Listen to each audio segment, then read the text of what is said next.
Hello everyone, welcome to the Virtual Institute for Culture in the Digital Environment. My name is Uluwafeke Oshofiso and I will be your facilitator. We're going to be talking on the course Policy Issues in the Protection and Promotion of Cultural Expressions in the Digital Environment. And for lesson 1, the title is Introduction to Basic Concepts. Now, we cannot talk about policy issues in the protection and promotion of cultural expressions in the digital environment without properly breaking down the topics or the basic concept.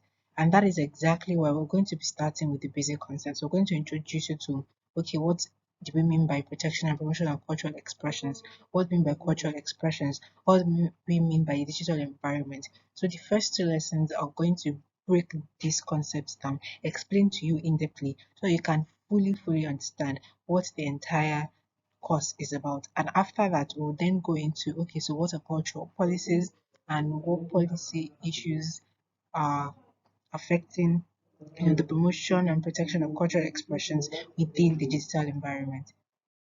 Now, on to the objectives of lesson one. The objectives of lesson one include to gain knowledge of the definitions of basic concepts, to fully understand and be able to explain with concrete examples cultural expressions, and the promotion and protection of cultural expressions, especially with regards to their use in digital environment, to understand the objectives, importance, and role of the UNESCO 2005 Convention on the protection and promotion of the diversity of cultural expressions, and finally, to be able to understand the importance of cultural expressions, that is, cultural activities, goods, and services. Now, cultural diversity. Cultural diversity simply refers to the many means through which cultures of the world find expression and how these expressions are preserved and passed down from generation to generation in order to prevent them from going extinct. Now, cultural diversity allows for different cultures of the world to be expressed, enjoyed, and appreciated, not just within their own cultural groups, at least not in the local context, but outside of their own societies and their own groups, to the world at large. Cultural diversity is expressed, produced, transmitted, and distributed through cultural expressions. Now, for example, within Nigeria, we have different tribes, different ethnic groups. We have the Igbos, we have the Yorubas, we have Awusas, we have Tiv people, Ijo, Efik or Ibibio.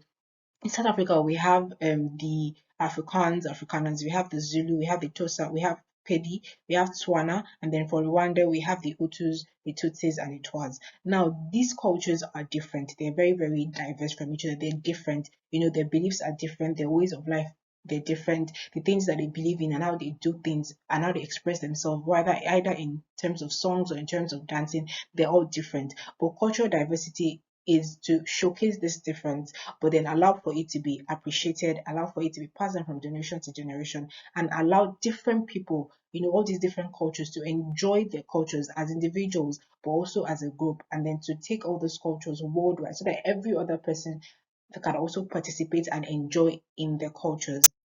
Now, we have cultural expressions. Cultural expressions are manifold and they are formed from the innate identity and creative processes of individuals, groups, communities, and societies. So, expressions are cultural expressions are diverse and they can be expressed in many forms, and they differ from society to society and vary according to each country. So, for example, we're going to use dance as an example of cultural expression. So, different societies or different cultures express dance in different ways.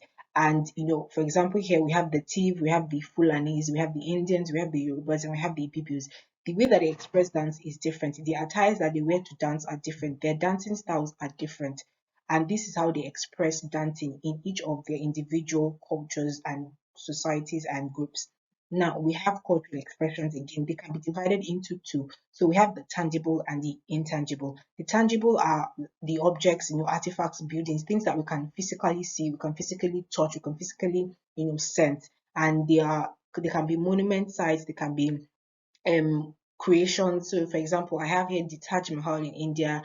It is a tangible cultural expression because you can see it, you can visit it, you can touch it, you can experience a lot of things just by being physically present. Then I have the Bini Bronze here. This is also, a cultural expression, a tangible one because you can touch it. Then I have clothing from different tribes in Nigeria. You can touch clothes, you can see clothes, you can wear clothes. Now, onto the intangible cultural expressions. There are things that you cannot see, you cannot feel with them, you cannot touch them. There are songs, they can be stories, they can be poems, they can be riddles, languages, lullabies. We have different languages, but you can't touch language, you can only speak language. So here I have an example of a very popular lullaby that I'm very sure many of us know Twinkle Twinkle Little Star. That is an example of an intangible cultural expression. And then we have different languages. This is how they say hello in different languages, from French to English, to Portuguese. Okay, often if you have cultural activities, goods and services. So, the culture that you express through dance, that you express, through singing, through languages, when you express them, they become cultural activities, goods and services. And they are cultural products that communicate, convey, embody, and transmit cultural expressions in their purpose, in their use, in their quality, in their identity, and in their value. Cultural activities, goods, and services can either be the material that you produce or they can be what you use to produce things. So here I've used as an example Adire. Now, Adire itself, there are many cultural things, cultural ingredients that they use to produce Adire. And then you can just sell the Adire as it is, after they produce it, this is what it becomes. It becomes, different fabrics that you can sell. But then also, it can also become, these outfits, these dresses, these clothes that you can now, wear out, that you can also go further into making. So when we talk about like the diversity of like cultural activities and goods and services, the fact that some of them can have many uses, they can have many expressions. You can use adire to make clothes, you can use adire as tablecloths, you can use adire to do as many things as imaginable as possible. Now, let's move on to the 2005 Convention on the Protection and Promotion of the Diversity of Cultural Expressions. Now, the 2005 Convention is a framework that was established with human rights and fundamental freedoms as its foundation, with the ultimate goal being to improve the governance for culture through the introduction of informed, transparent, and participatory systems of governance. Now, the 2005 Convention is an international agreement that is legally binding, with the major aims being to ensure the adequate protection and promotion of the creative processes of artists, individuals, cultural creatives, professionals, and practitioners worldwide so that they can freely create, produce, and distribute cultural activities, goods, and services. Now, as of this year, 144 countries have ratified the 2005 Convention on the Protection and Promotion of the Diversity of Cultural Expression.